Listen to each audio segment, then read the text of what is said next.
but not at other times. The meeting is being filmed, and by being present, attendees are deemed to have agreed to be filmed and to the use of those images and sound recordings. I can advise that attendees should not disclose any personal information of individuals, as this would infringe data protection rights of that individual. May I also remind everyone to mute their microphones when not speaking. Thank you. So, the first item on the agenda is apologies for absence. I think I have apologies from Councillor Foster, which we'll come back to, Councillor Knight, Councillor Skilton, Councillor Jones, and Councillor Patel. I think we've also heard that Councillor Woodhead may be a few minutes late. Is that correct? Thank you. And I don't think we've had apologies from Councillor Coulter. No. Okay, thank you. Second item, are there any declarations of interest? Councillor Strong. The non-pecuniary 9J.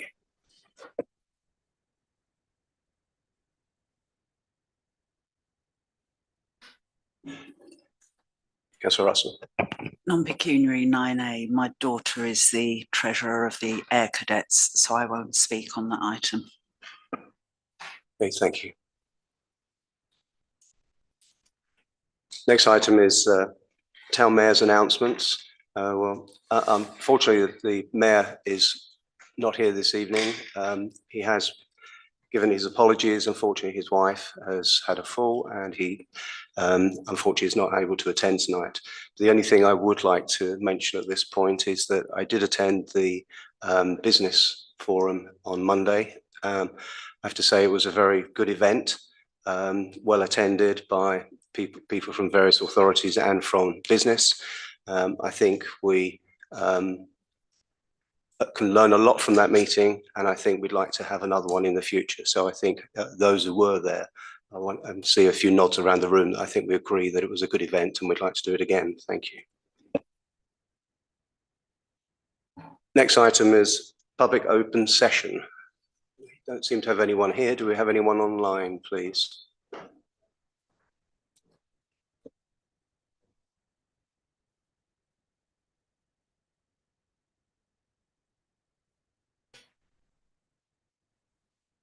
Next item was to be invited speaker from Bedfordshire PCSOs, but I think we've had their apologies. So I think we'd like to see them come again, I think. So we'd like to offer that invite again. Thank you. Item 6, members' questions. Any questions from members? Councillor Strong. Thank you, Mr. Chairman. In view of the fact that winter's coming up and we've recently had an incident where there was flooding and we needed to provide warmth and comfort in case of the flood victims, is there any thought of making available warm spaces if we have a severe winter for those who need additional heating in view of the removal of the winter fuel allowance? Thank you. So members will be aware that we opened the Orchard Centre during the flooding period just to offer a place of safety for people and somewhere dry where they could have a drink.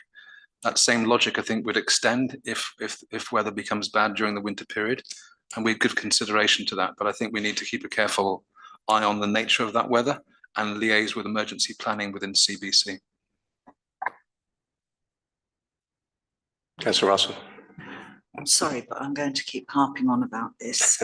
The traffic island in St Andrews Street. I mean, I often see people standing in the middle of the road because they cross half and half because there's so much traffic, and it is dangerous. At least with the traffic island, there's a bit of protection. So have we heard anything, Mr. Clark? Thanks, Mr. Chairman. In response to Councillor Russell's question, we wrote out again to CBC on the 16th of September in the form of a chase-up follow-up, and we've had no response. Thank you anyway, but I will keep raising it. We will persevere, yeah. Any other members' questions? Councillor Russell. Have we established whether it's correct that there are plans to take down that Wellingtonia at the end of Ivor Gardens on Shortmead Street, or is that something of a hoax on Facebook? Because there are issues if they're planning to take it down. Yeah, thank you. We have checked our records and I can confirm that CBC have not communicated with us in any way connected to any felling of that tree. So there's no formal notice that might happen. I know that there's some concern being expressed on Facebook, unless Crim's got a further update. Thanks, Mr. Town Clerk and Mr. Chairman. So essentially, the only update I have is I understand that colleagues here at officer level have been onto Facebook to try and find the post recently, and it appears it may have been taken down or they were not able to find it. So that's all I can say. We don't know. Sorry. I'd just like to say that there are websites which map where Wellingtonia trees are. And it's very interesting. They're not exactly rare in this country, but there are not very many of them. There's one in Biggleswade, one in Sandy, one at Shuttleworth, two in Bedford, one at Shefford. They're not a common tree. So if there were any thought of taking that one down, I think it would be not a good idea. I'll leave it at that.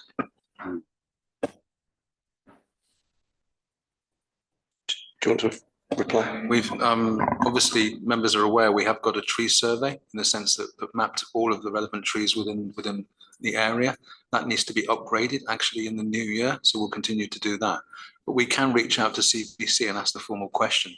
But there's certainly no noise, and it may be that Facebook has misconstrued. Yeah, That's what concerned me. But it'd be good if you could, please. Thank you. Okay, if we can move on to the minutes and recommendations of meetings, please. If we could first take the minutes from the 10th of September. Ask for any comments on that first set of minutes before I go on to accuracy. Okay, so we're at page 8 of the pack. So if we can go through these, please, for accuracy. Page 8, 9, 10, 11, 12. Sorry, Madeline, sorry. Councillor Ross. Just to say, the way that the recorded vote is shown there, I don't think is quite right. So we made the resolution, and it's a two-part resolution, and the vote was for both parts. And I think saying as part of a recorded vote isn't quite right. And so I would have liked to have seen the resolutions with the recorded vote was as follows, and then the details. I think it's not clear what the recorded vote was for, and it is a two-part resolution. Is everyone happy that that's amended in that way? Thank you. Take note of that. Thank you. I got to 12, I think. 13, 14. Councillor Strong. On page 14, items 15B, 15C, which came exempt as 16B and 16C. I recollect that I left the meeting, but it doesn't say that I did. So I declared a non-pecuniary interest, if that could be corrected, assuming that my recollection of that evening is correct. Yes, okay, we'll make that change, I think. Councillor Osborne. Yeah, 15A, can we change the spelling of licenses, please? Oh, okay. Thank you. Thank you for pointing that out. Thank you. Thank you.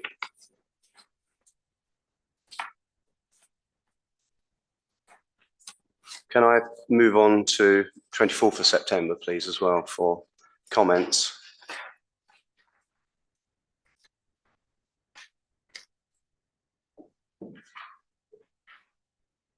Yeah. And then for accuracy, page 17, 18. Councillor Strong. Again, in the body of it, we're on the bottom of page 50, of item 15. I left the meeting for the community interest one. That's 15A. I know it's covered, maybe covered later, just leaving the chamber, but I think it should be in the public part as well. Okay, thank you. Please. Well, take note of that. Thank you. 16. Sorry. 19, sorry, and 20. Thank you. And then can I just come back to, actually I'll go on to those in a second, but can we also now look at the F&GP minutes?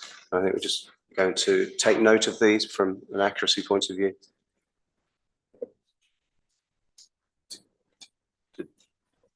Page 22, sorry. No, I think we just note them. We don't need to go through them page Okay, by page all right. because that's dealt with in the finance in due course. All right, thank you. So in which case, we'll note these minutes if everyone's happy with that. Thank you. Are you happy that those minutes are accurate? You will do matters arising after, if that's okay. Everyone happy that we're accurate with the Yeah, move that we approve both sets of minutes. seconder, please? Let's see hands on that, please. Thank you. We move on to matters arising for the minutes of the 10th of September. Again, if I just go through this by page, I think. So starting off with 8, 9, 10, 11, 12, 13, 14, 15. Thank you. Move on to minutes of the 24th September. Again, for any matters arising on page 17, 18, 19, and 20. Thank you, everyone. Move on to item 9, which is items for consideration. The first item on here is the grants allocations to members to receive and consider a written report from the Head of Finance and Deputy RFO. Thank you, Chairman. Thank you, Deputy Chairman, sorry. So the main purpose of this report is to present to members the applications received for funding from the Community Grant Fund. So this meeting should have gone to finance and general purposes, but it was agreed by the chairman and the deputy chairman of finance and general purposes for the first tranche of application to be decided on the 8th of October, which is today. And the main reasons being the finance and general purposes meeting happened on the 2nd of September 2024, and the deadline for the first tranche of applications was on the 1st of August 2024. So there was no time for officers to go back to applicants with queries and for them to respond and for us to present the paper to the finance and general purposes on the 2nd of September 2024. So that's why it has come to the full the council meeting today. In terms of funds budget available, there is 28 available for the 2 tranches of grant application, and officers have received 14 grant applications so far, and out of the 14, there's only 1 request which is above £2,000. All the grant application together with the previous grant application has been summarized in this spreadsheet. I think we all have copies. And the recommendation from officers is for you to please consider each applications and if possible look at individual applications and the combined total for the whole approval should please not exceed the 14,000. Thank you very much. Okay, thank you. So, Councillor Russell. Could I just ask in future if we could have slightly less detail on the spreadsheet? We don't really need to go back to 18, 19, 20. And could we have the grants requested next to the names? Because trying to look all the way along all the time is not easy. And I'm sorry, my eyesight isn't very good, so I'd like slightly larger type, please, next time these are presented. Thank you. Okay, so shall we go through these one by one and agree a figure? So the first one is it Blooming Well? Yeah. So please correct me if I'm wrong, but I think they're asking for 1,000. And they're asking for this for a shed to be purchased for safe storage of garden equipment. Am I correct? I think. What do members think? Councillor Strong. Yeah, first of all, the question, Mr. Chairman, is this actually relating to Biggleswade? Because I don't recognise the address that they're referring for the shed for. And indeed, we've got a further application later on. I think it's item 13 with regard to similar kind of arrangement. Originally, this started off, I think, at Biggleswade Hospital or hospital site, but I'm not sure. They look as though they're referring to it being at Clophill Gardens, which I'm not actually aware of in Biggleswade, which I probably should be. So is this actually appropriate for a Biggleswade grant? I know it says that Biggleswade people will benefit, but it's unclear to me is actually whether it should be this one or whether in fact it's effectively a duplication of item 13. Okay, comments on that?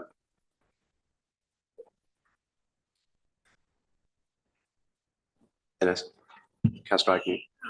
Just to continue Councillor Strawn's comment, I think when we talk about benefit for Biggleswade residents, maybe we should have a preliminary session, 5-10 minutes with the officers to agree with the numbering and sort of our criteria of how we ascertain it, because probably in quite lots of cases there is a little bit of a mismatch of opinions on that particular one, which overall affects the score and granted amount. Okay, so given those comments, they're asking for, Councillor Strong. Do officers have any observations on this particular point, please? I think that'd be helpful. I'm just trying to get the exact figures on the application form. They did state that some of their services, they provide some services to some residents and but not the whole of Biggleswade in total. They provide services to other places as well.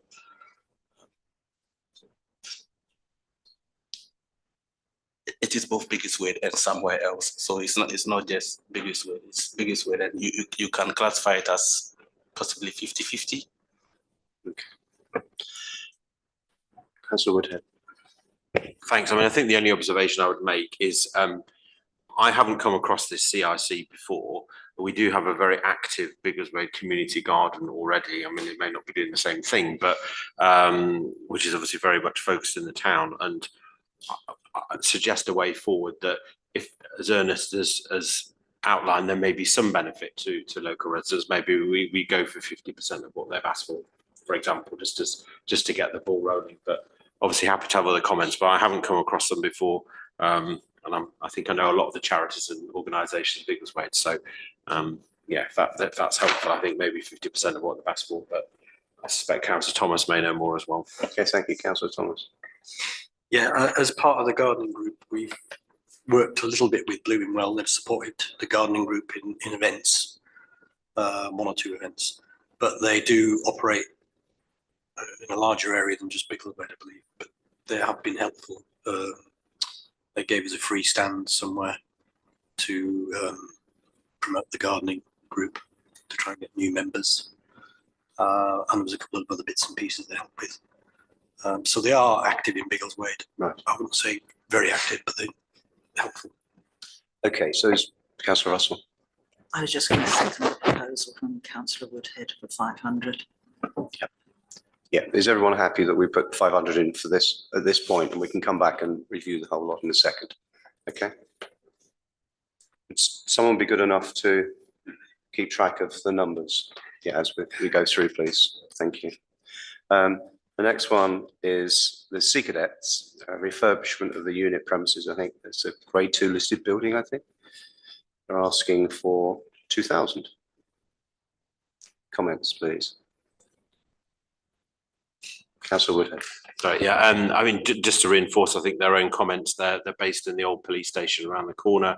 I know they've had a lot of issues to do with the HQ. They want to get sorted out. They are doing some fundraising, other things, and I think this would very much help them along that path. And they do fantastic work with the young people in the town, and also the band that is based there is very much a part of our, I guess, civic and ceremonial offering for the town. So it seems pretty, crucial. We want them in a place that's watertight and safe. So I would support that. Councillor Thomas. I would also support it. They're very active in giving the youth of Biggleswade something to do, which is supposedly non-existent in Biggleswade, but they're one of the groups who do along with the Scouts, etc. So I think it's worthwhile. Okay. Can I, Councillor Agnew? I would like to propose £1,500 in the light of whatever has been discussed. Okay, thank you. Anyone like to second that or propose a different figure? I'd like to propose the full 2,000 for this one. We learned only yesterday that they're now offering office accommodation. Someone from the Sea Cadets was at the business meeting, and they're offering space for people to use who are normally working at home. So I think that's very good. They are trying to do more in the community even than they do already. Okay, so I've got a second proposal there. Would anyone? I'd like to second the 2,000. They are fulfilling a need that we only worked out yesterday. Yeah, if everyone's happy with that, we'll capture 2,000. Thank you. We captured to 2,000. Next one are the guides. They're asking for 125 to purchase a flag case and flag holster. Comments, please. Full amount, please. Seconded. Thank you. Everyone happy? 125.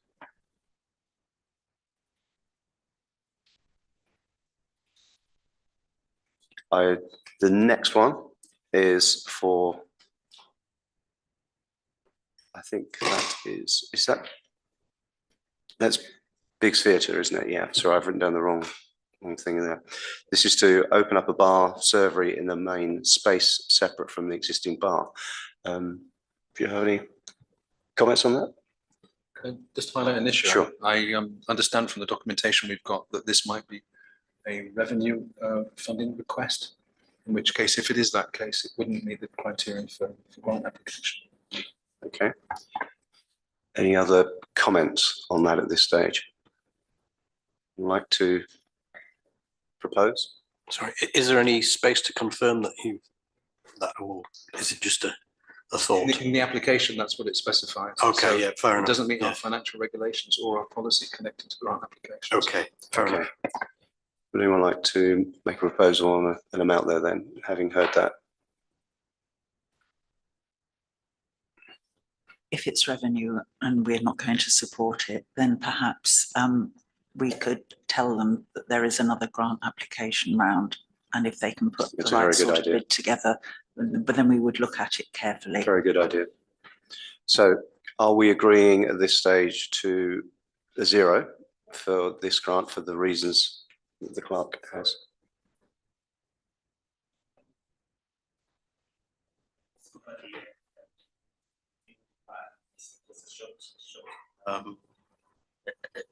A short writing, if you wouldn't mind me reading it out, so that at least it sounds revenue, but so it says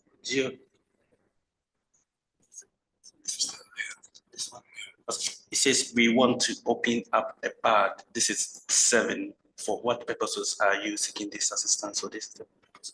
We want to open up a bar several in the main spaces so that it is usable as a separate space from our existing bar. The funds would allow us to equip the bar and refit the existing store at the rear of the building. So sounds more revenue to us. Oh, thank you. Yes, thank you. So is everyone happy that we put 0 in for this at this point, but we go back to them and we suggest that they come back to a second tranche? Okay. Everyone happy with that? Thank you. The next one I have on here is the Camera Club. Looking for 2,476, a very exact number, for the purchase of a replacement laptop and digital image projector. Comments, please. I feel positive towards this in that the Camera Club have been very helpful to us in the past. They're also helpful to people like the History Society in a lot of their projects. I'm not sure that we should be giving grants for more than 2,000. So I sort of think maybe we give them the 2,000 and that's a major part towards it. I don't know what colleagues think. Comments? Is there a seconder for or alternative proposal? Thank you. Everyone happy with that? Thank you. 2,000.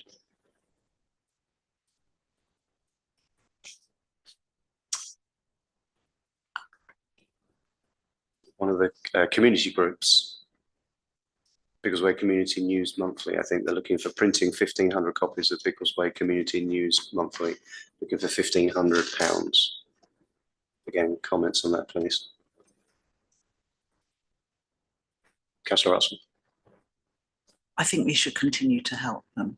People like the magazine that they produce. And again, yesterday, I found out that it's some youngsters from Ivor Valley School who deliver around to the shops. So that's very good for them to be able to do it as well. So I'd be quite happy to propose the £1,500. Any other comments? Yeah, I mean, I'll second Councillor Russell's proposal, but I know, having spoken to some of the people involved in it, that it reaches perhaps parts of the community that social media doesn't reach. So I think there is still that element in the community, and we need to be conscious of that. And I think this group in particular have carved that niche, and I think we need to support that in the broadest possible way. So I think that's the right thing to do. Okay, thank you. Any other alternative proposal for amounts? Otherwise, we'll just. Everyone happy with 1,500 then for this, please? Thank you.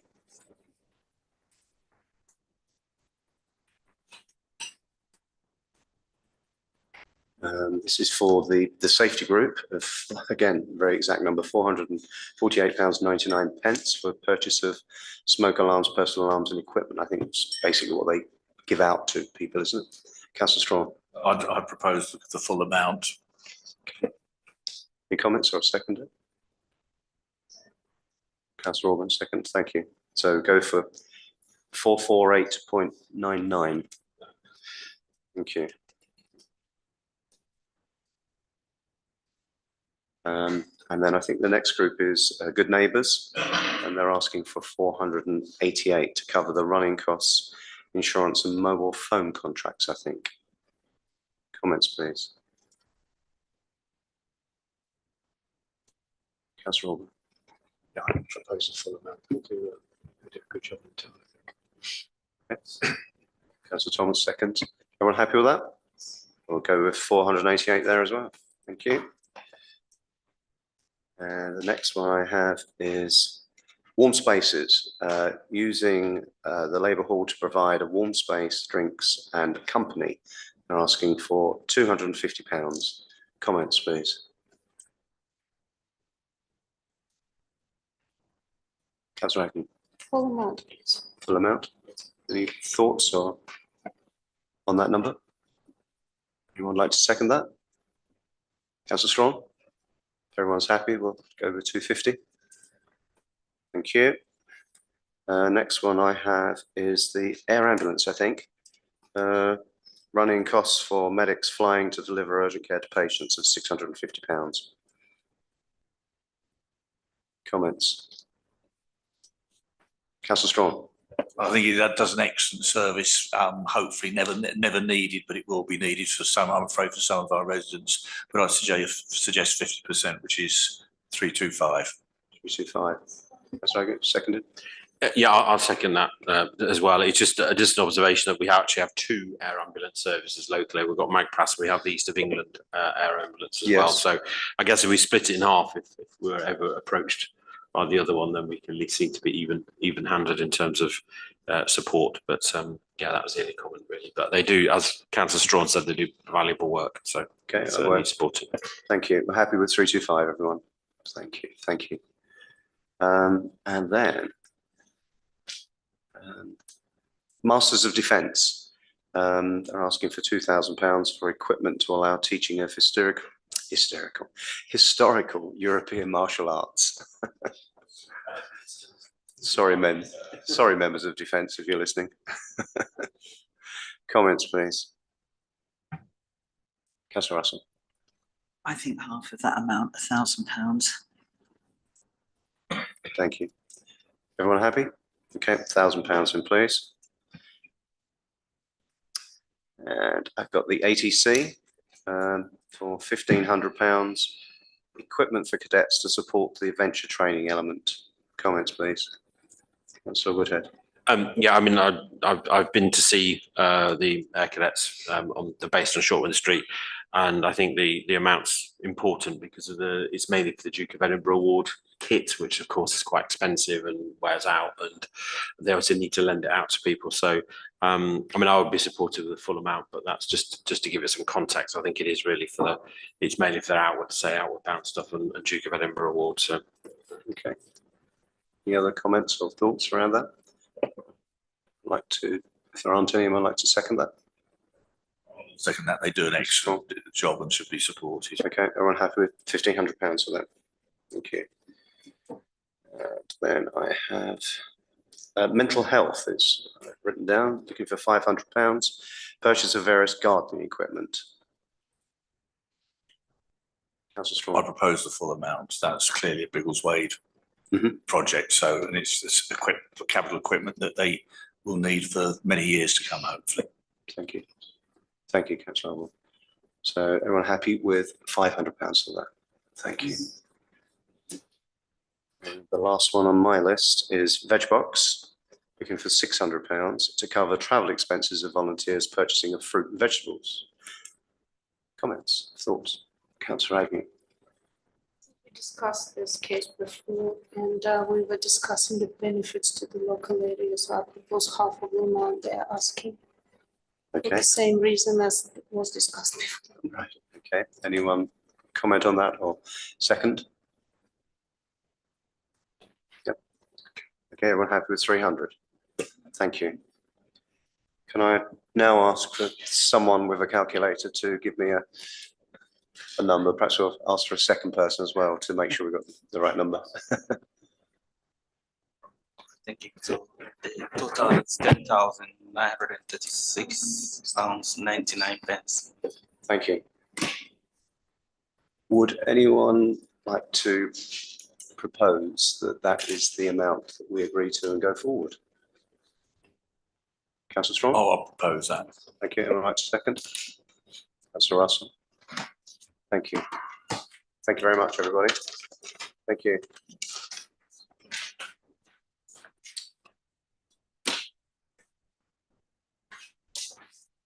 The next item on the agenda is 9B, external audit for members to receive and consider a written report from the Head of Finance and Deputy RFO.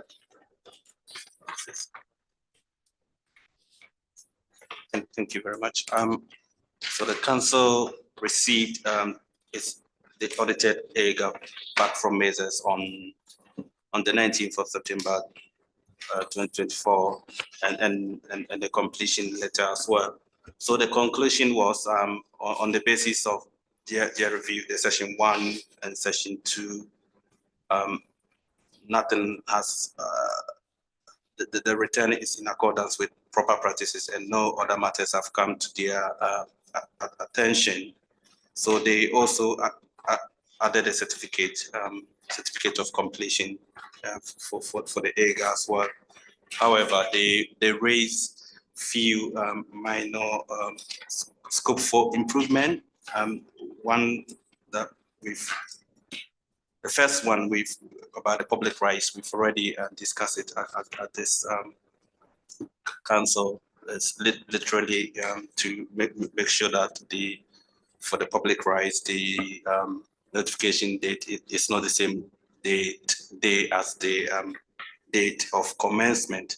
So we've taken note of that. This year's one was properly was done in properly, I'll say. So the second minor point they raised was for officers to ensure that the period of public rights starts within 2 weeks of the AGA being signed. Officers have checked the practitioner guide, and there isn't. It's not in consistency with the practitioner guide. For instance, if the council approved the AGAs on first week of say May, what they are telling us is to really make sure that the public right starts within 2 weeks after that. And normally the public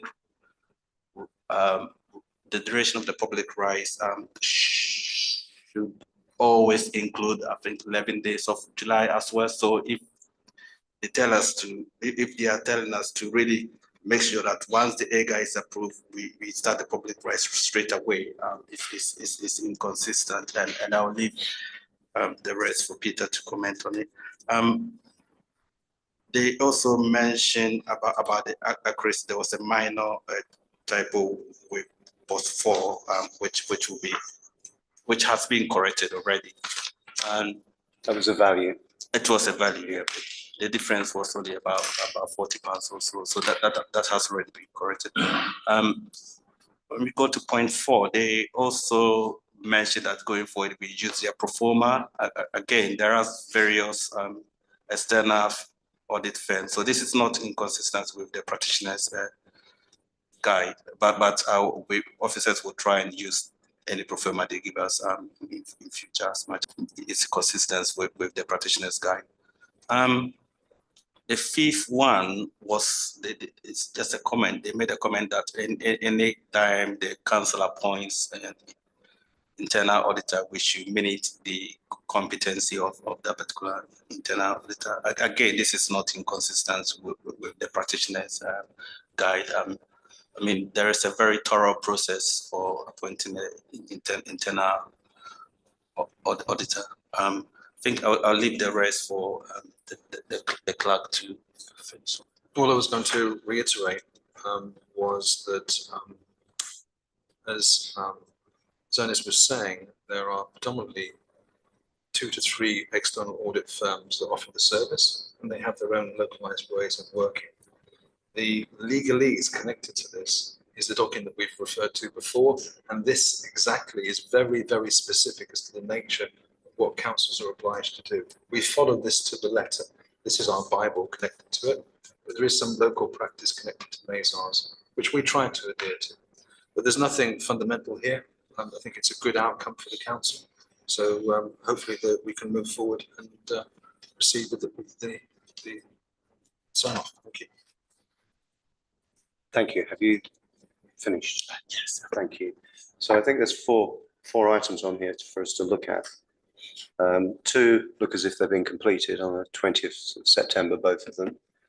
And I think what we're looking to either comment on or to agree and vote on are the other 2 items for officers to continue to complete that work. Would that be fair? Should I answer the question? Yes.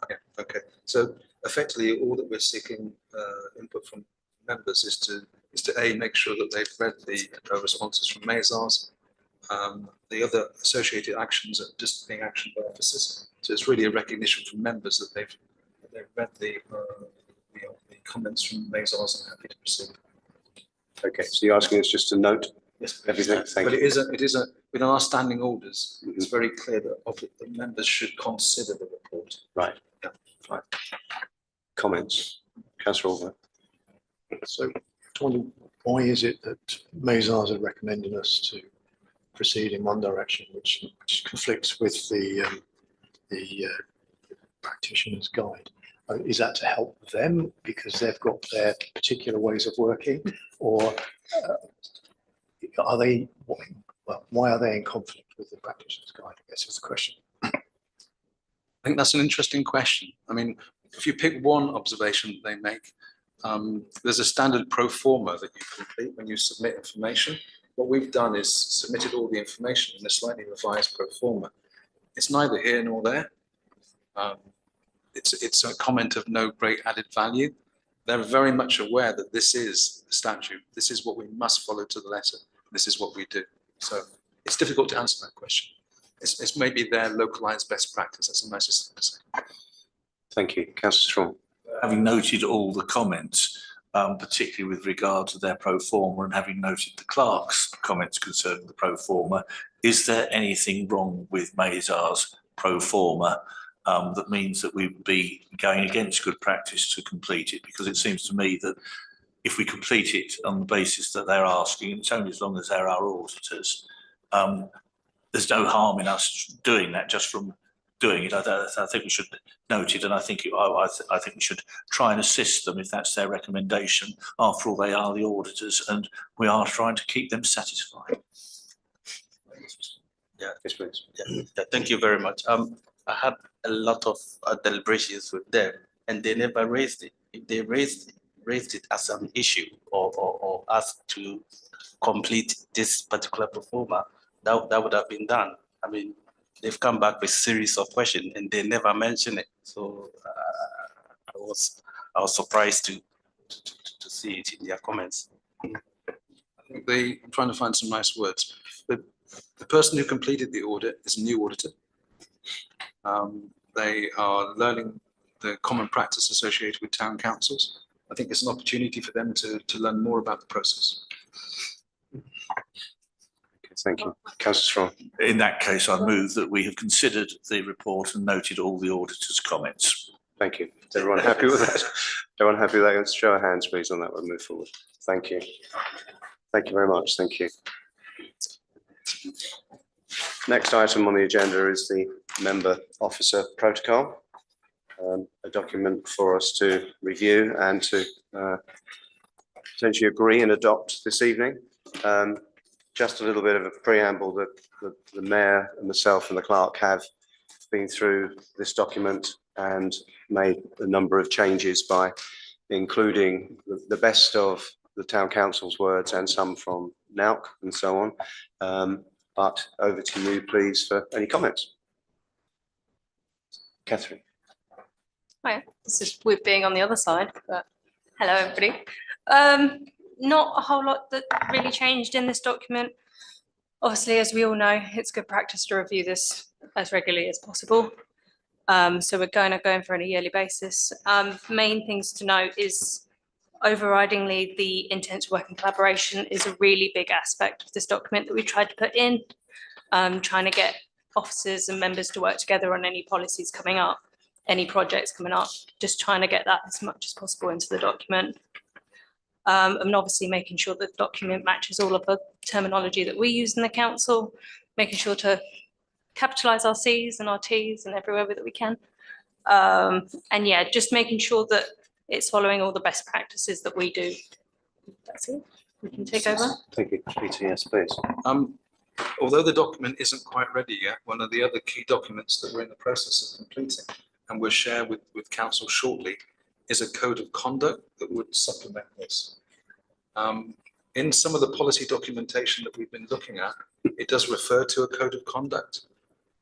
Now, members will have to deliberate about whether they do or don't want a code of conduct, but that will be coming to a council as a draft document to supplement this. As I say, in previous key information and key policies within this council, it is a referral document. But I leave that for members to deliberate. Thank you. Councillor Russell. Well, my response to that is, why do we need two documents? Surely it should be one. But the document in front of us, I want to know why training and development opportunities to help councillors carry out their role effectively has been deleted, because councillors should have the opportunity to go on courses. relevant courses to being a councillor. And of course, I am going to mention BATPC and all their courses on various aspects of council work for parish councils. So why was that bullet point taken out?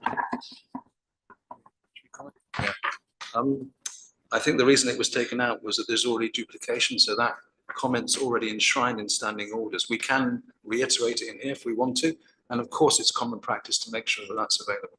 Yeah. Well, I'd like to propose that it's reinstated, please. Okay, thank you. Second that.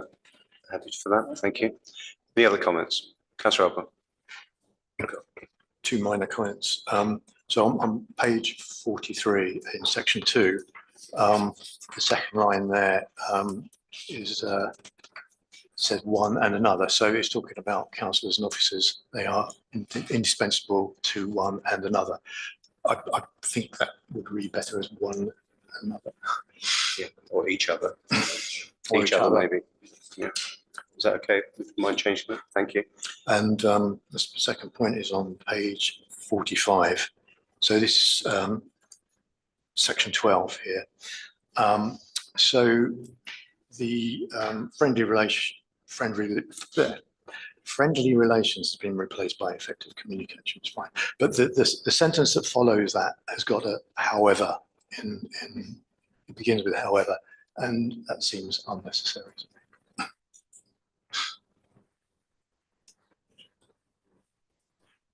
What would you like it to Just be removed.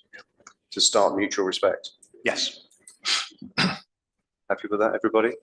We make that change. Thank you. Any other comments on document? Councillor Strong. Just a couple of observations and points. On page 43, bottom 6, it says the chairman and vice chairmans. Now, is it meant to be chairmen and vice chairman, or is it chairman and vice chairman? I actually think it's got a little dash in the S, but it's really faint. But should it be plural? So should it be chairmen and vice chairman of council and committees, or?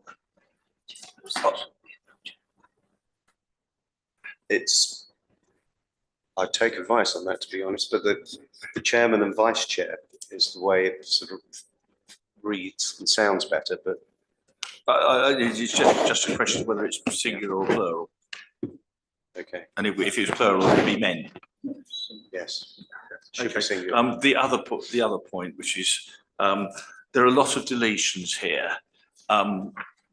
Could I have just an idea of why the deletions? Because presumably they're deletions from our former protocol. So why have they been deleted? I've not got a strong opinion one way or the other necessarily, but it's was this because it's recommended by national protocols, or where does this come from? Yeah, so I think the simple answer to the question is we wanted the flow of the document to be as clear, as precise as possible. It felt like there's some duplication in places, and that was the logic connected to both the mayor, deputy mayor, and the officers who were working on this. But we're open to alternative interpretation. Can I just comment? It's very difficult, Councillor Strong, because when you get lots of the documents all together, you start to see those duplications across lots of them. I would perhaps suggest they've been looked at in isolation in the past and therefore updated individually. And what we tried to do was to remove duplication and things like that, and make sure they're in the appropriate document. So for the sake of clarification, are these deletions because they are general across the council? Because if they're in an individual policy, and they should, in fact, intended to relate to this, they should probably be in this policy, because you can't imply something from another policy into one policy document. So it may be an observation for all the policies that we're looking at, is that there will undoubtedly be some things that are duplicated, similar in each document. But because there are policy documents relating to a particular subject, shouldn't they be included in all, or incorporated in all in some form or another, so it's quite clear how they relate? Thank you. Is your comment related to that, Councillor Russell? Yes, please. Well, when I saw these deletions, I thought they were quite sensible. In that we are not a principal authority. Principal authorities tend to work in a different way, when officers may produce papers for individual political groups. We don't work like that at the town council, so I think it's quite correct that that's actually removed. Thank you. Councillor Russell, second words out there. So this is a previous old document of this council. Councils do not attend party groups associated with politics to give any advice. Thank you. Councillor Agnew.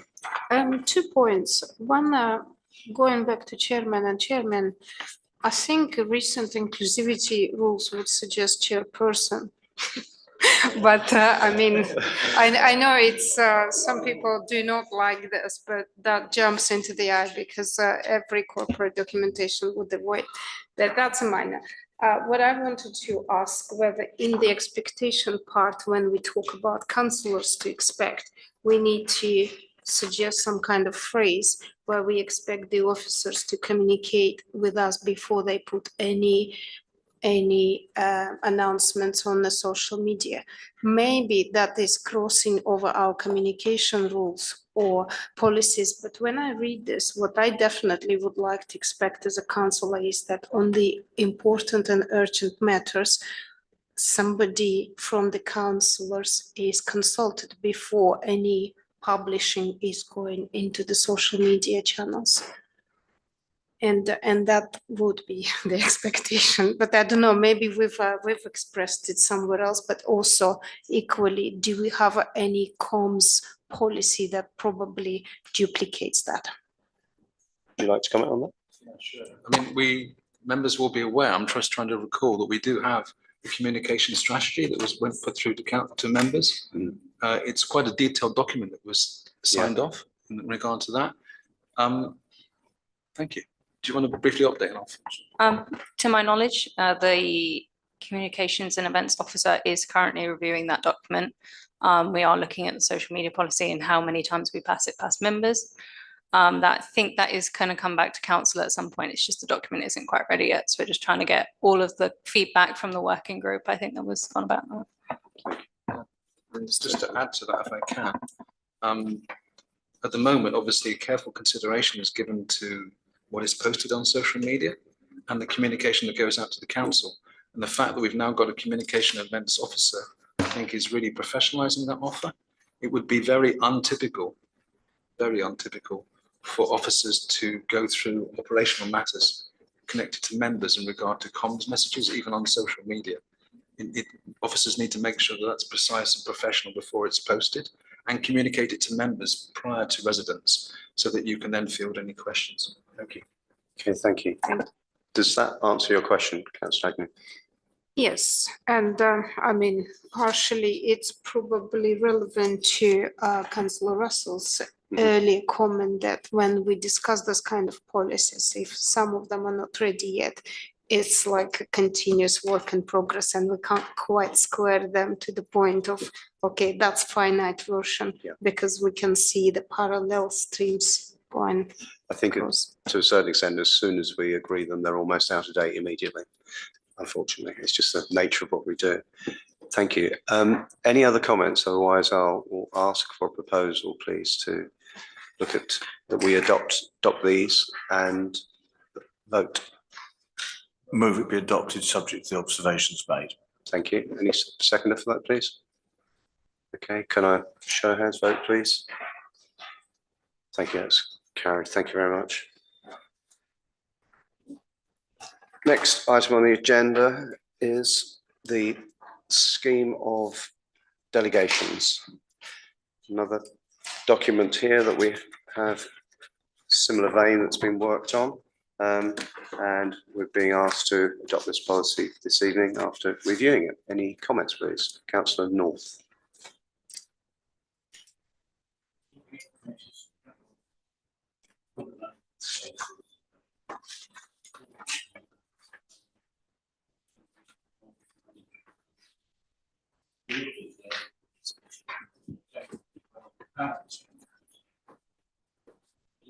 Councillor North, do you have your microphone on? Thank you. Okay, looking at this document, in relation to public land open spaces, town centre management and personnel, but for some reason not finance and general purposes. it looks as though it's an attempt to take away any powers that the committees have. The opening paragraph has been deleted and it's been replaced by, presumably, this is just a silly mistake that it talks about subcommittees instead of committees. But that would imply that not a great deal of thought has been given to this change, and it just takes away any powers from the committee. And makes reference to full council as the preeminent decision-making body, whatever that means, because we've never considered it in the past. And can override, all the committee is supposed to do is make recommendations, which makes it rather a waste of time. Which means it is a waste of time, and it's rather insulting, I would suggest, to put forward a document here that is designed to waste councillors' time. And it just means that every item will be repeated in full council, which again is inefficient waste of time. And I find that completely unacceptable. And then also another point is if it's personnel committee issues have got to come, that makes an absolute mockery of the concept of an appeals committee, because the appeals members will be at full council, will hear all the arguments, issues related to personnel matters, will then be prejudiced in looking at any sort of appeal that may arise from any of those issues. And also, obviously, if this is to be done, then I would suggest that it's not a scheme of delegation at all. Because if no powers are being delegated, what are you delegating? It's not a scheme of delegation, it's a list of things that you can have a chat about at your meetings. And that's all it is. And it just makes it a complete waste of time. Okay, So I would thank you. suggest that the first paragraph of those committees I mentioned, and I'd be interested to know why F&G was not included in this. But the first paragraph is reinstated. And the third paragraph, as written here, is deleted. So we go back basically to what was there before in paragraphs 1, 2, and 3 on those three committees. Okay, thank you. Councillor Russell, did you want to come in as well? Well, I agree with what Councillor North said. I think It's not being changed. Why are its powers not being taken away? Can it be, sorry, if I can make just request of whoever drew this stuff up, why was finance and general purposes not included in this change? In essence, so it's the change that I'm talking about. It is there, but it specifically says finance committee has, it's not on finance committee, obviously, it says that, has delegated authority to deal with matters listed below. So why is that being signalled out and not having its powers taken away by the three other committees? Okay, thank you. Thank you. Councillor Russell. Well, I agree with the points that Councillor North's been making. It's ridiculous to change it the way it is here. So I think there are lots of key points to make. The first one is, for goodness sake, can we proofread these documents before they come to council? The next thing is that there is a difference between a recommendation and a resolution, and it's conflicted in this document. They seem to be used interchangeably and they are not interchangeable.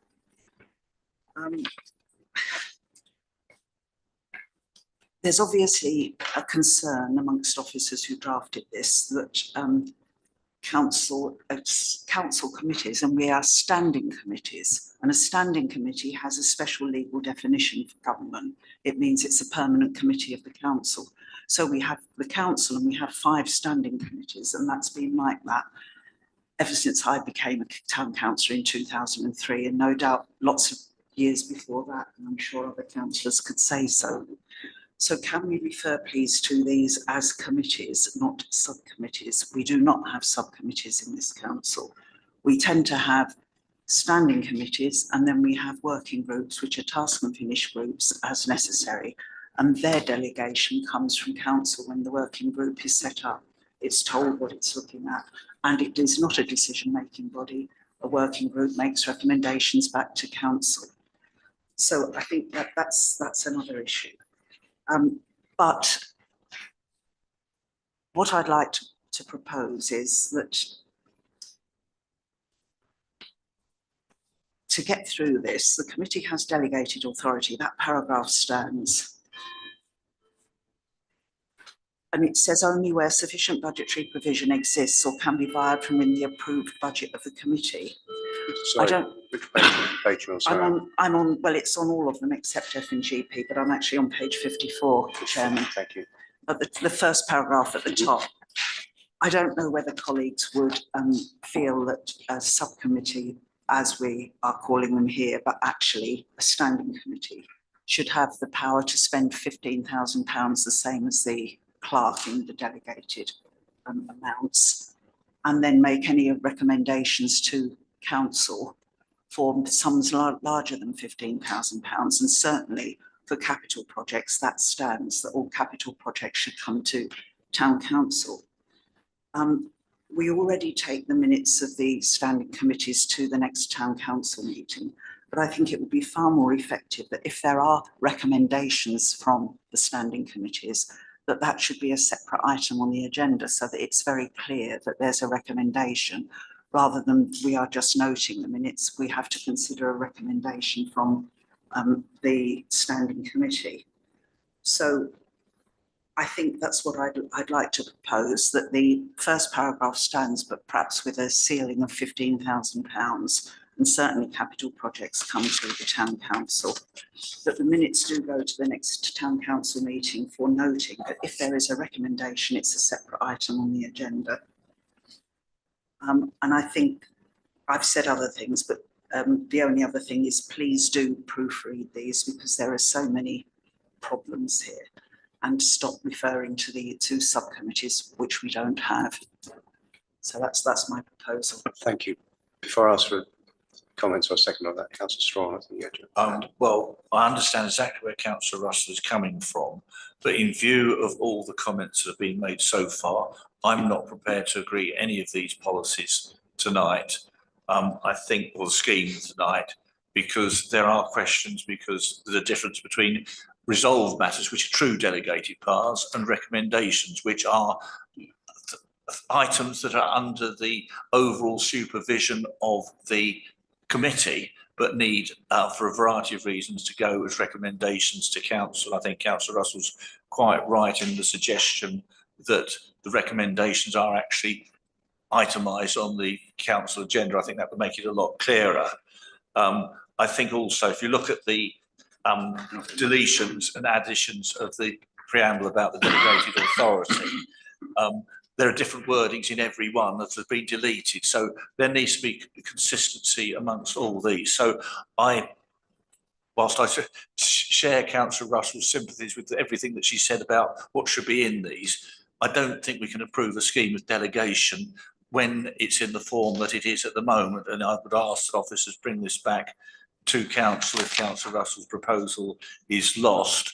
The only other observation I wanted to make was about the Section 106 agreements. And the council supervising them. Yes, I would love this council if we had to supervise Section 106 agreements and see, but I'd like to know what they actually said in the first place, because at the moment we never see what they actually tell us is there. So I'm not even sure that's in our power, but that's just an aside to the principle of the main scheme. So Councillor Russell, then I'll refer to the clerk. I agree with what Councillor Strawn's saying, so may I amend my proposal to say that these changes are made and come back to our November meeting, please. Second. Thank you. Would you like to comment? I was just going to say an aside for Councillor Strawn that I was in conversation about 106 today with a colleague. I understand there's a High Court case that's come up with 106, which has a bearing on principal authorities' responsibilities. We're able to use that to encourage principal authorities to act more reasonably. So we're going to be looking into that as a means to try and get an outcome sooner rather than later. Thank you. Councillor Russell, then Councillor Strong. I was just going to say, as far as Section 106 is concerned, I did attend the training last week, and by a barrister, and it was held at Pub Priory House. And I'd like to be able to, when we get the slides circulated, I'd like to be able to share it with colleagues, because what it was really about was, if you want something to be included in the Section 106 agreement, you don't just say, we want X, you say, these are the reasons why X is necessary, this is how much it's going to cost. You know, you have to have the full argument, but I'll come back to that for colleagues at some stage. Thank you. Councillor Strong. Perhaps at the same time, the clerk could actually report on this a bit more on the interesting court case that apparently there has been. Okay. One observation, I'll take Councillor North after you. All I was going to say, for those members who aren't so close to this subject matter, then approximately, I think, 3 weeks ago, after much perseverance, an officer who reports directly to the chief exec of CBC gave us some 106 information that is still unclear and imprecise. And we are persevering to try and get the full documentation. To date, we haven't been successful, and it was raised with the chief exec. So we persevere. Councillor Alban, and then I think I'm going to, sorry, Councillor North, I apologise. Yeah, I would like an answer to the question why these changes, taking away all authority, were not applied equally to Finance and General Purposes Committee from whoever drew up these suggestions. I don't. Well, I think firstly, the answer to the question is that this was not a officer sole conversation. Officers worked with the mayor and deputy mayor to gather their observations and our own observations to try and draw a draft document on. Yes. I think you make a valid point connected to budgetary matters. I think that conversation, it dealt with finance as a kind of separate item, recognising the importance of that. Yes. But yeah, it's a member officer recommendation. And I think my comment would be at the beginning of this, I said that we had looked at these and they weren't perfect. We'd done enough to sort of break the back of them. And I think the conversation we just had was incredibly valid and incredibly valuable. And that's what we need to do going forward. So I think we've had a proposal, we've had a seconder. If everyone's happy, we can take that to a vote, unless you want to. Well, can I just make another observation? Yeah, I mean, some of the things, the other changes, we haven't really commented on. I've got no real argument with the other changes if detailed changes are needed. I think my problem with it was the fundamental point of fundamentally changing the role and purpose of the committees and taking away all powers from them.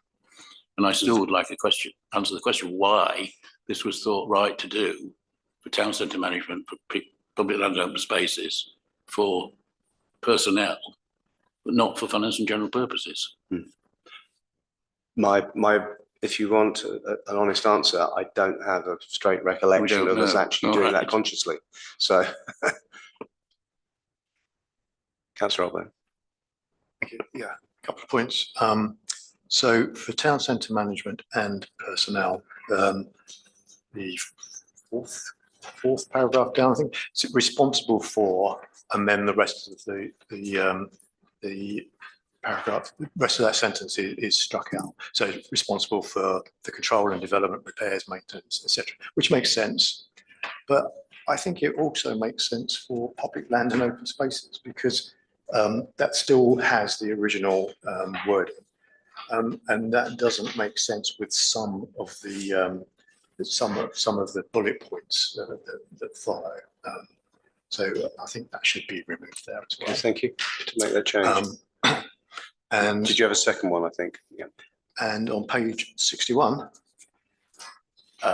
property matters, point 3. So this again, licenses is spelt incorrectly.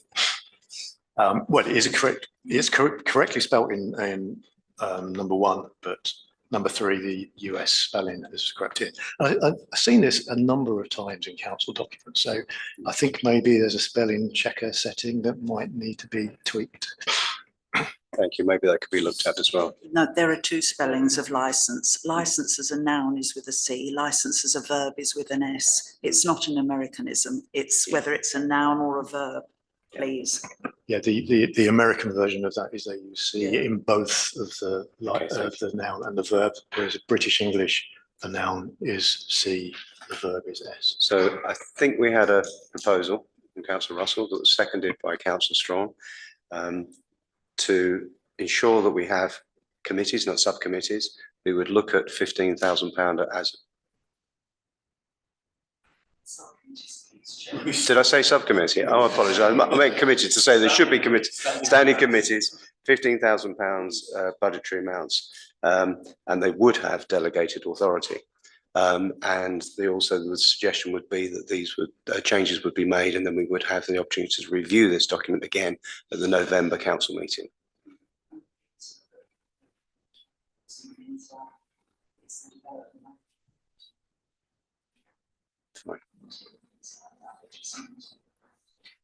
you want to make a comment on that?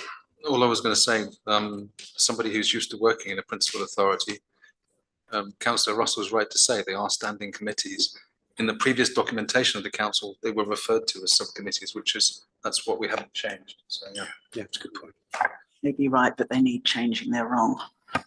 Councillor Strana. The other point I think we were making is that the matters that the committees actually have the power to resolve are the other matters that can merely be dealt with by recommendations, and the fact that recommendations from committees rather than resolved matters get dealt with specifically by itemised items on the main council agenda in due course. Thank you. Is everyone happy we make that amendment to the proposal, in which case we will vote on that, please? Thank you. Thank you very much.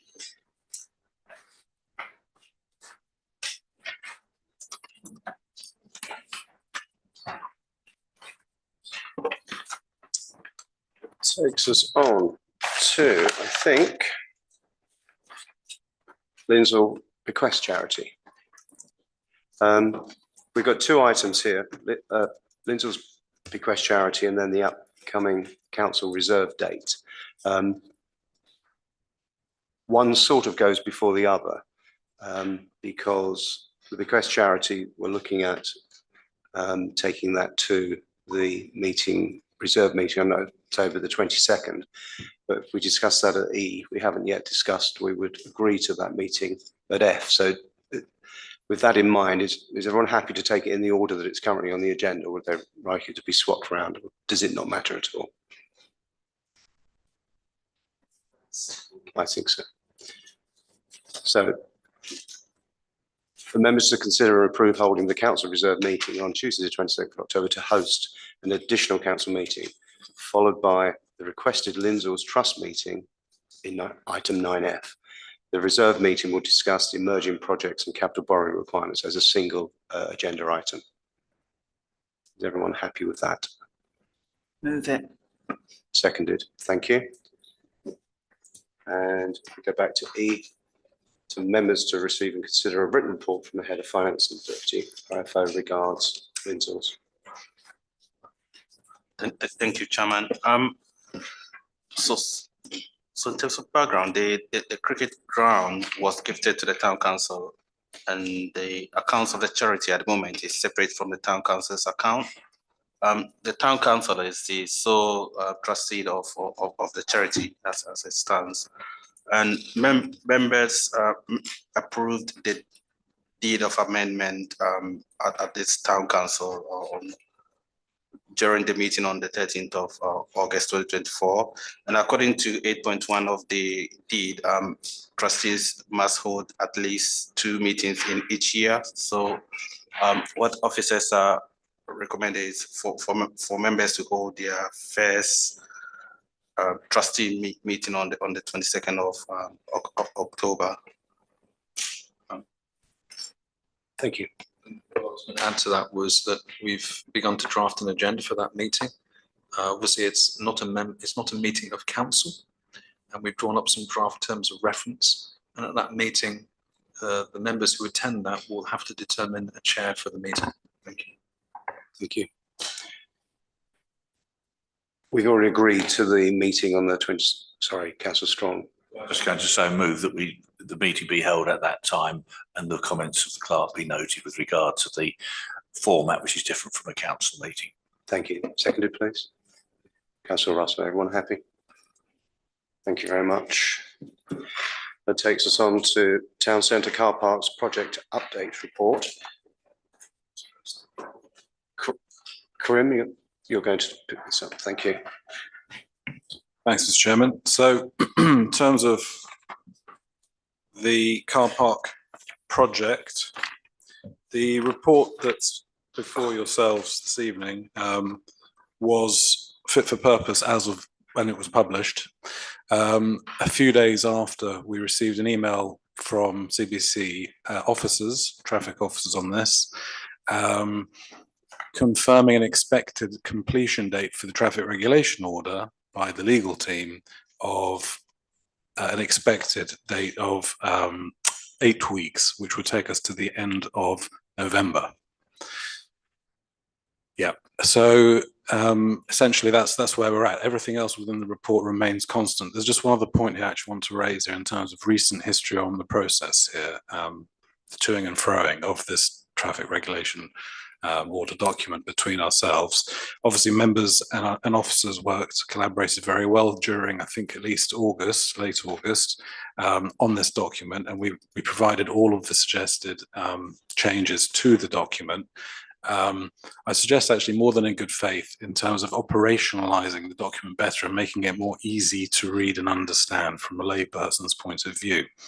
In late August, early September, we received an email back basically asserting the fact that the document is written in legal terminology for good reason, and that's why it has to remain that way. So I'll leave it at that, but essentially what that actually means is the document in front of ourselves this evening, in front of you this evening, has taken all of the good suggestions from all members and has in certain cases re-legalized them back, not refuting them, but just saying it has to be in that kind of legal speak terminology for good reasons to protect both organizations essentially. So I'll leave it at that point there, but essentially in terms of process going forward now, the recommendation would be to accept those changes that have been proposed by the legal team now. That'll give the legal team time not just to close them down, but to legally seal the document from their perspective. And then we will have a good to go document. But I'll invite Ian now to just talk about essentially the next steps with that. Thank you, Karim. Chair. Yes, we've been progressing through the process.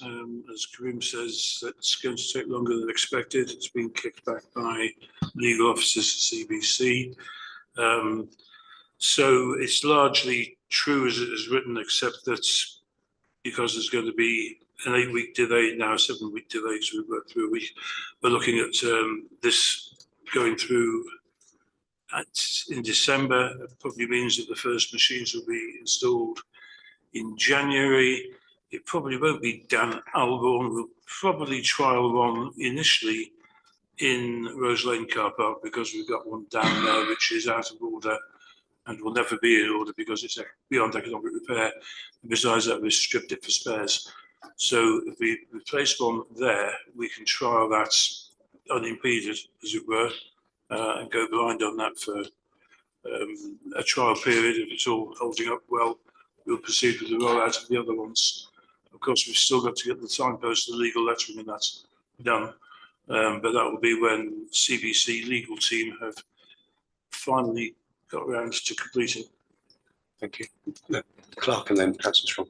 So what I was going to say was just to reiterate, just make clear what officers have just been saying. So this council has externalised the policing element, if we want to call that, to the principal authority connected to our car parks. As Karim was mentioning, there has been some helpful advice from our own members associated with the document that was drafted by CBC. The TRO is a CBC document, and the kind of pushback from CBC is that effectively they own the commentary within their own document.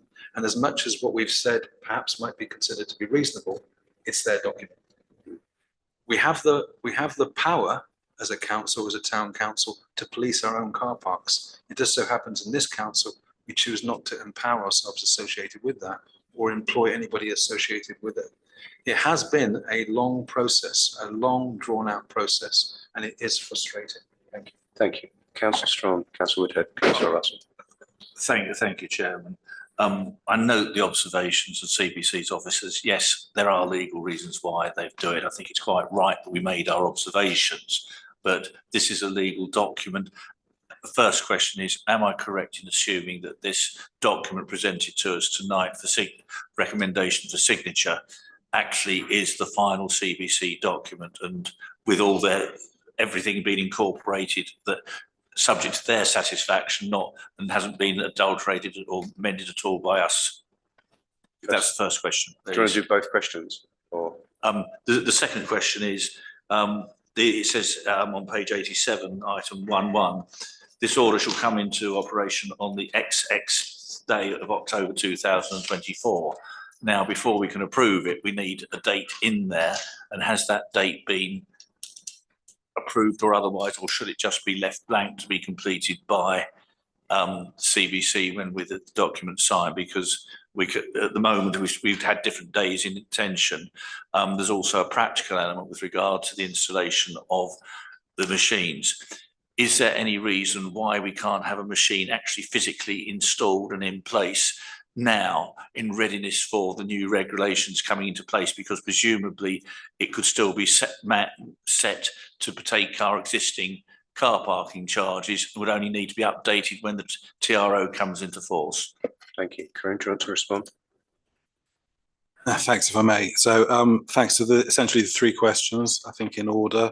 I can assure members that the version in front of us this evening is the last version as far as CBC's officers are concerned, not their legal team yet, because they have to go through this update week process to finalise bits. But what they're actually doing with that in terms of finalising it is leading on to the second point here of actually being able to seal the document off, which means that the dates actually have to be done by them, not us necessarily, so that it's then stamped and legally valid from that date and then enforced, brought into implemented. And finally, on the machines point, although I mean, that is a good suggestion, certainly in terms of for the project, bringing forward machines installation sooner to show that, you know, we're actually making progress to this on the ground visibly. I can see that, the appeal to that. My initial suggestion is, unfortunately, that would entail there's two issues with it, which I've thought of as we've been discussing this. And one is that the project didn't actually ever have costings for creating additional drilling of machines. In other words, we've got the machines in situ now. The project was predicated on the point of remove the old machine, put the new one in the same place, and then make sure it's all fit for purpose and safe. To do what we're suggesting, we'd have to kind of install a second round. We'd have to essentially get subcontractor would have said is to bring in a contractor to do the extra work there to create the extra spaces and then remove and make good. So that's one reason. The second reason, sorry, goes back down to the traffic regulation order again, essentially, which basically says, yes, we could put a new machine there. We could test it as officers operationally, make sure it all works and everything's fine. And we'd still have to cover it and seal it until the traffic regulation order is live, and then it becomes fit for public use. Thank you. Would you just mind if I let Councillor Woodhead come in, because he did? No, we'll come back. Councillor John and Councillor Russell. Thank you. It was just really to say, as chair of TCM, I've been aware of how drawn out this process has been, and just wanted to say thank you for sort of almost getting it to the over the finish line. So, and I know other colleagues have been involved in the, assisting with the drafting and knocking this about. So it was a kind of thank you, I guess, from me on that front. I just did have one little question, which I don't think I'd spotted in earlier versions, was this business about shopping trolleys. I don't know whether that sort of crept in, which kind of was quite intriguing. I often see lots of Asda trolleys down at Rose Lane. I wondered if there was perhaps a lucrative sideline in our storage of them, or how much this has been an issue in the past. But I just think make it as an observation that I think it's worth putting in. But I just wondered where this has come from. That was all. Thank you. I think just let Councillor Strong respond to Councillor Russell. That's okay. You sure? Back on. Happy to defer. Thank you, Councillor Russell. I was just going to note that as far as I understand the process, traffic regulation orders have to go to traffic management meeting at Central Beds, which is why there's a longer drawn out process. So if we can approve this tonight, and the officers at Central Beds know then that it's an approved document, they've then got to put it through their approval process at the traffic management meeting before it can come into force, which is what the delay is. So it's not a delay that's unnecessary. It's a delay that's part of the process. Yeah. Councillor Strong. Just an observation on Mr. Saini's comments vis-a-vis the machines. I'd always assumed that we could just replace the machine on the site, because surely it's what we're charging that is relevant, not the physical machine that is relevant. So that doesn't seem to make sense to me. And just as a matter of information, we did at one stage actually have our own enforcement officer with regard to parking in the town. Okay, so did you want to respond? No. Thanks, Mr. Chairman. So just on the shopping trolley point, essentially, the only way I've understood this from CVC as best I can is that they've basically tried to include everything that they already include for other car parks not owned by CVC, which they do. You know, they receive as outsourced kind of service they do. So that's that they tried to standardize that in terms of that, which actually goes back partly to language in terms of the rest that they're kind of, you know, they want to make it, it's like another item on the agenda we had earlier. They want to make it slightly more streamlined for themselves maybe and fit for purpose for understanding that way. I think that's my understanding. But thank you. Okay, so subject to this being the complete document, the correct document, and a change to perhaps having the date on page 87 blank, are we happy that this can be signed? That the council execute the document. Thank you. Thank you very much.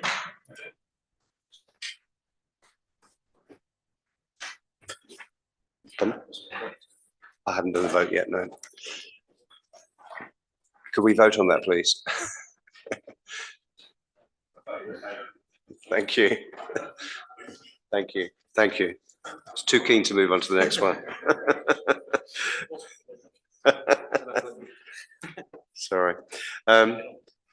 Next item is Eagle Road plaque. Eagle Park Road. Thank you, colleagues. Just a quick overview. I mean, I think the background of proposal would largely speak for themselves, but just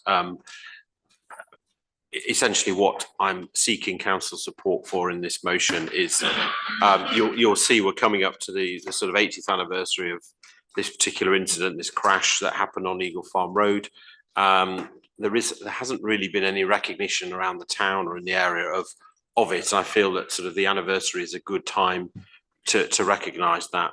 And I'm really asking for council support to sort of go ahead, look at designing a plaque with in an appropriate way, and you know, gaining support from that and having it essentially on town council property somewhere around Eagle Farm Road area, TBC, to recognise that rather than having to bother other landowners, so to speak. And I think it's then in a prominent position so the public are aware of their history. Biggleswade History Society are very supportive. I've spoken to them about that as well. So it's something we can, you know, add to our town's collective history and recognition, I guess. Thank you. Councillor North, then Councillor Alban. I propose that we agree with the proposal as stated in the document. Thank you, Councillor Alban. I'm happy to second that. I'm just wondering if it might be possible to get in touch with the relevant part of the United States Army, Air Force, or Air Force, as it probably is now, and get their input to it. And they may even want to sort of like input to the design of it, or even share costs. And certainly, I mean, I did make some initial inquiries when I was putting this together through a contact I had at the US Embassy, but I can certainly, subject to council's approval, go back to them and ask if there's anything, you know, some particular things that we need to add or any further detail. But I, you know, I can certainly look at that. And there's also Madingley as well, Madingley Memorial, which, you know, could be part of that too. So yeah, happy to look into that. And but yeah, I think it'd be a positive and welcome thing to recognise within the town. Thank you. So I have a proposal, a seconder. Would you like to vote on that, please? Presumably in favour. In favour, yes. Should give you the option, shouldn't I? Next item I have, I think, is, oh, sorry. For joint committee? Oh, sorry. So joint committee, and I've just been told Karim is going to talk about that. Thanks, Mr. Chairman. Very briefly, just to extend my own apologies for the fact that this is actually on the agenda this evening.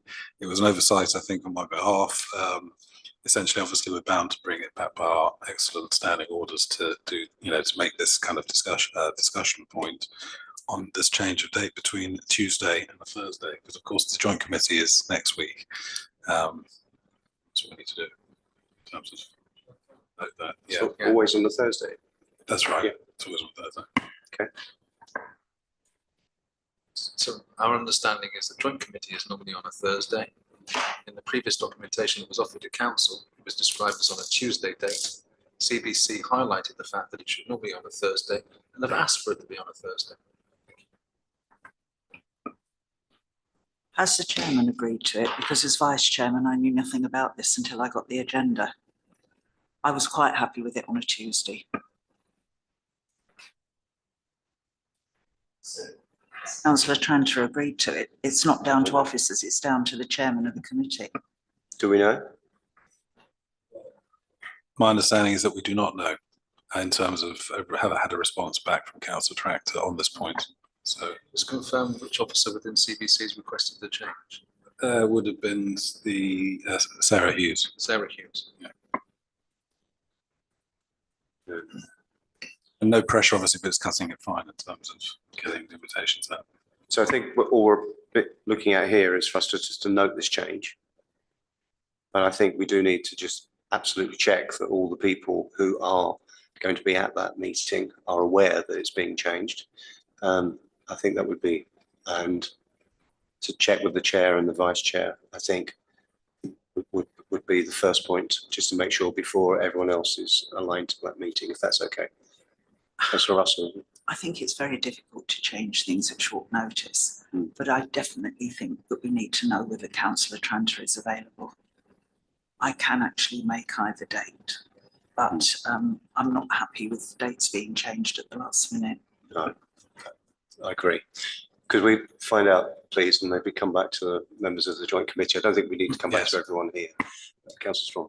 Chairman, I just think that it's very short notice, and could I please ask that we ensure that the non-council representatives on the joint committee are notified as soon as possible of the change, because whilst we have some element of control over it, they may have other commitments. So I think it'd be very wrong for us to change the date at the last minute for those people who are total volunteers, in the sense of we have volunteered in a very different capacity. So I think it's essential that those lay members are notified as soon as possible once it's been confirmed with Councillor Tranter, and that their observations are sought as soon as possible. I don't think that's unreasonable. Councillor Russell.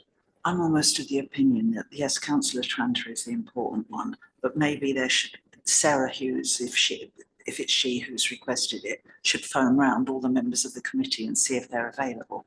Because if quite a few members of the committee aren't available, then the date shouldn't change. Fair comment. You're able to pick that up, please, and follow that through. Yes, we'll do. Yeah. Okay. And in that case, then we'll move on, I think, because we can't agree completely anything on that tonight. We just need to know a little bit more information. Thank you. That takes us on to the item J, Biggleswade Common Unit CL 19 transfer of right. I've declared a non-pecuniary interest, but I won't speak if it's rather than leaving the building, if that's in order with members. Is everyone happy with that? There's lots of nods around the room. Thank you very much. Thank you. Councillor Russell. This is a standard notification about the transfer of common rights. We get them not often but regularly to the town council, so it's just something to note. But I'm afraid the asset intelligence team leader isn't up to date with this information. Do you think we could tell him that we've had a new town clerk for 4 years now? Yes, we did have a conversation. We did. I mean, I've had this conversation before with colleagues at Central Beds, but perhaps the communication isn't going across the whole organisation. Thank you. So we're happy to note this, please. Yeah. Thank you. Then move on to item 10, planning applications. First one is 10A, which is 28 Bluebell Close. Comments, please.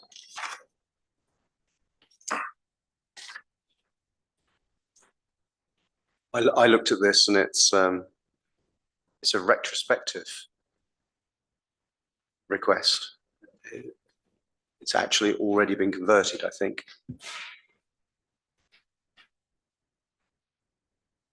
The actual change doesn't look to be an issue, but it's whether or not the retrospective aspect of it is an issue. Well, my understanding is that we have to treat it as if it's not retrospective. And I think it's a lawful development certificate. We should just note it. Okay. Thank you. Next is 55 Wilshire's Road. Proposed demolition of the existing conservatory replaced with single-storey road extension. Again, I did look at this. It is very simple. Subject to Conversion, neighbours. subject to neighbours. 15 Edward Road. Erection of a boundary fence to replace removed trees. This again is retrospective. I think they cut the trees down, put up a fence, didn't realise they were able to do that. And sort of their letter is apologising, but effectively they put up a fence, and the officers I can see online are not overly concerned about it. It's nice. Yep, no objection.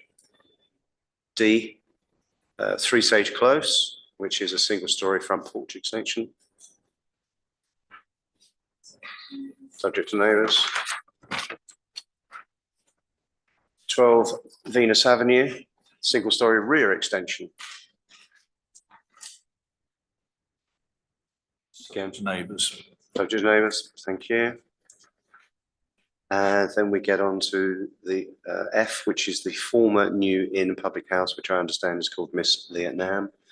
I think this is, yes, for a conversion of a first floor flat into 2-bedroom flat and a bin store out the back. And again, I think some of this is retrospective as well, according to some of the online comments.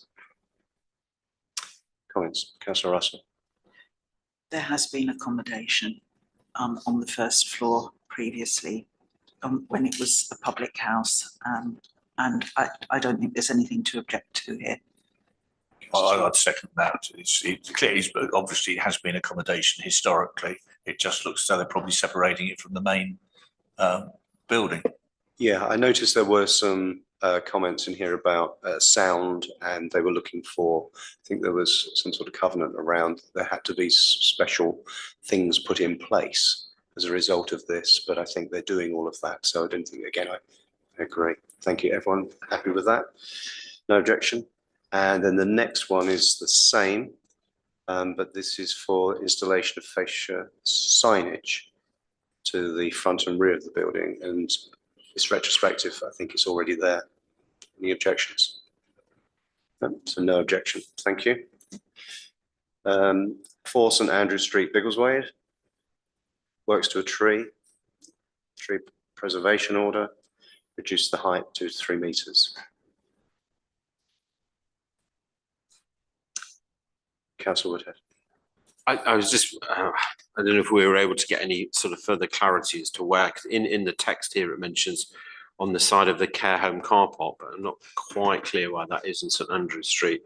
I know there is a sort of sheltered accommodation on Hitchin Street, but I didn't think the property went back that far. So I was just wondering if we can ask the clerk to get some clarification on that. I don't know when the deadline is for responding to this, and but yeah, it's just, I'm a bit unclear as to where exactly it's referring to.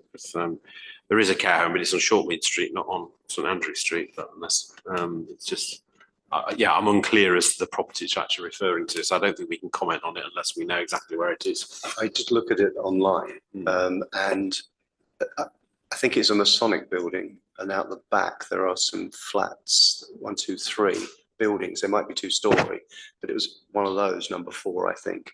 And the drawing was of a tree just there, but there weren't any photos, so it didn't really help.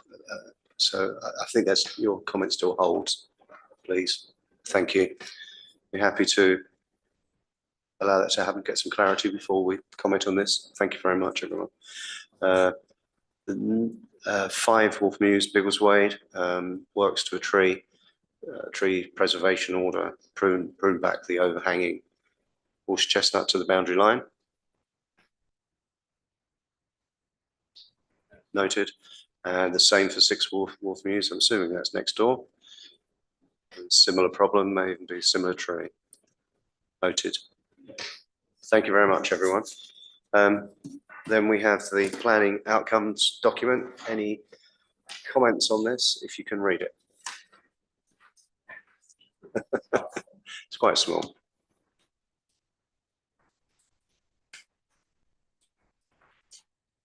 Happy to note? Okay, thank you very much. But if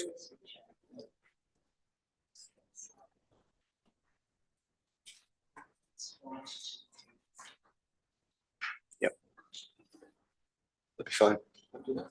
Thank you.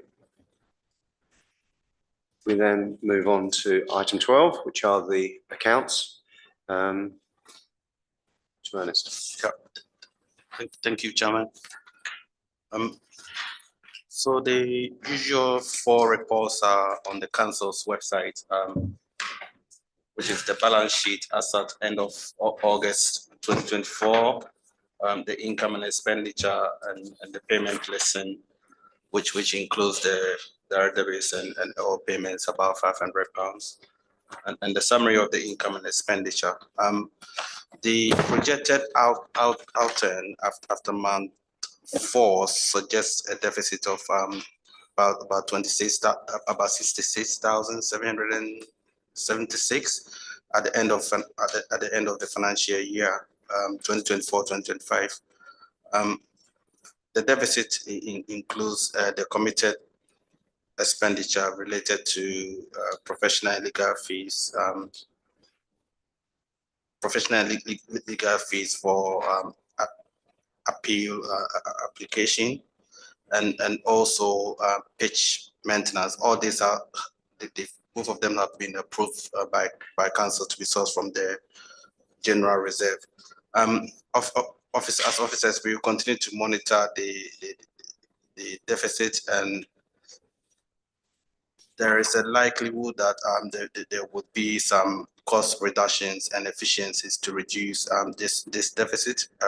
For instance, the budgeted salary cost is likely to be lower than expected because the cost of living increment agreed by the local government association is the anticipated cost of living, which is already in the budget, is lower than expected, but we will know roughly by January or so. But officers will also continue to look to work efficiently in order to improve their finance situation. So the recommendation is members to consider and also approve the August 2024 financial management report. Just looking at Councillor Strawn, I don't know whether you would be able to.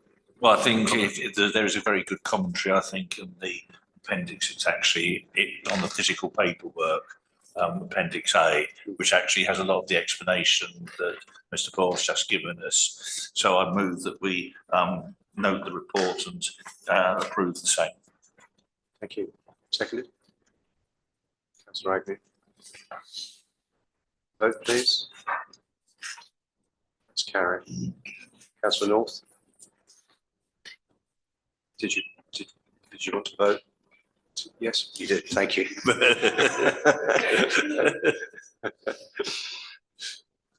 Thank you. Thanks very much.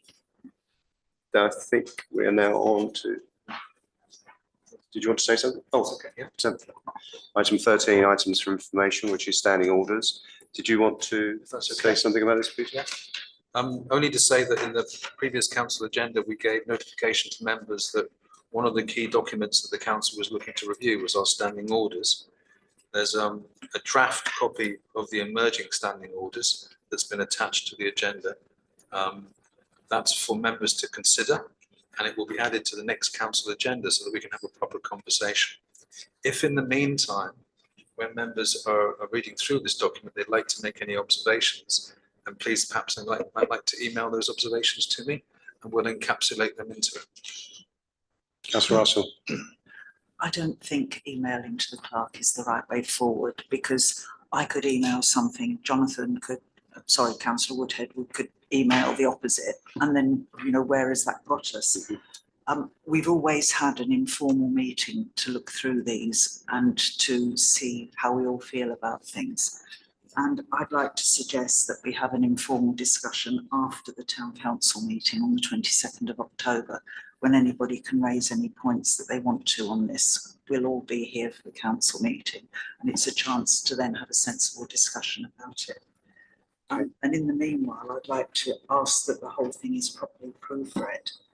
And from page 132 in this pack onwards, it's not at all clear. It's headed up about the press being a meeting, and then goes into lots of detail, which is in bold. So therefore, I assume it's from now.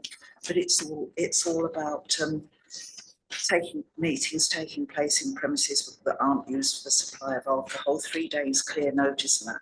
That's nothing about the admission of the press and the public and press to meetings. But then it does go on later on about that. So can we just look at the order and what's here, and then maybe have a better circulation before the 22nd of October, please? Okay, thank you. And as I say, proofread it, please. Thank you. Councillor Strong, did you want to? I think that makes sense, subject to the timings on that day, because we've got two meetings effectively with the Lindsall meeting. But I think it might be helpful to officers in any event, if members have got observations in that interim period, if they could let officers know, because that might help smooth the discussions on the day. Okay. Did you want to comment? No, other than to say, I'm happy to obviously add that to from items for consideration, conscious that there's 2 meetings taking place that day. Yeah, I mean, in the, did you want to comment, Councillor Thompson? Yeah, I mean, some of this stuff that comes after and made about all the extra stuff. Sorry, Councillor Russell's has been put in block, is actually gainsaying some of the things we've taken out in the past, like simply standing to speak. We stopped doing that a long time ago. So the countermand stuff we've already got in there. It'd be better if it complemented rather than just wiped out and started again, which is what this seems to be doing. I don't know where you got it from, but that seems sensible. But some of the stuff we've discussed, turned over and thought about and changed in the past. Thank you. So we seem to be starting from a regressive position in that. So maybe something we could have a look at that and see if we disagreed completely with that before. Thank you. Can I just check what we discussed there? That do we want something on SharePoint in the short term where we can put our comments in that can be picked up by the clerk to update the document for the 22nd, or do we just want to go straight for an informal meeting on the 22nd? SharePoint, I don't think it's helpful, and the document just gets very complicated when everybody starts adding comments to it. I don't think it's straightforward. Just wanted to clarify. I think if we do it on SharePoint, we'll end up with a camel rather than the horse. Fine. So we have a proposal, which is to do a informal meeting on the 22nd. Do we have a seconder for that? Councillor Woodhead. Can I ask all those in favour? Thank you. Thank you very much. The next item on the agenda is a response to a letter sent by a clerk, I think, to Cash Access. Do you want to? Yeah, if that's okay. So one of the resolutions of council was that I write to Cash Access UK requesting that they conduct an assessment to understand whether there was an opportunity to create a banking hub. I completed all the documentation that you have to do online, and then they've confirmed in writing that they do not believe it necessary to conduct such an assessment because we were already properly provided for within Biggleswade. They've done their own kind of localized sense of where you can extract cash at the moment, and that they, in their perception, we are already properly provided for. So they have refused to do an assessment. Obviously recognizing that an assessment will take place in Sandy. And if Sandy do get that, then obviously the banking hub will go towards Sandy, which may then preclude us having one should other banks close. Thank you. Thank you. Councillor Strong. Just an observation, their letter says 3 miles in the country. We're more than 3 miles from the Sandy banking hub in any event. So I think hopefully they would get around that. But interestingly enough, I believe the Nationwide Building Society has recently completed the acquisition of Virgin Money, which will therefore mean that there will be potentially some kind of commercial banking, even if other banks should leave the town. Good point. Thank you. Thank you. So just for noting, everyone happy? Thank you very much. And that takes us on to emerging projects, a capital borrowing regulation, a report being written by the clerk, I think. This is just really just a statement of a kind of position statement to say that the paper's been drafted, that today I met with the chairs of PLOS and the chairs of Finance and General Purposes to mould the document. We're in the process of completing that. Once that's complete, then obviously we'll be sharing it with members as part of the agenda pack for the meeting on the 22nd. Thank you. Thank you very much. I think then we have the opportunity for a public open session. Is there anybody, Catherine, online now? Okay, thank you. And then I would at this point propose and vote to close the meeting, but to go to an exempt session. So can I have a seconder for that, please? And then we'll vote on that. Everyone in favour? Thank you. And propose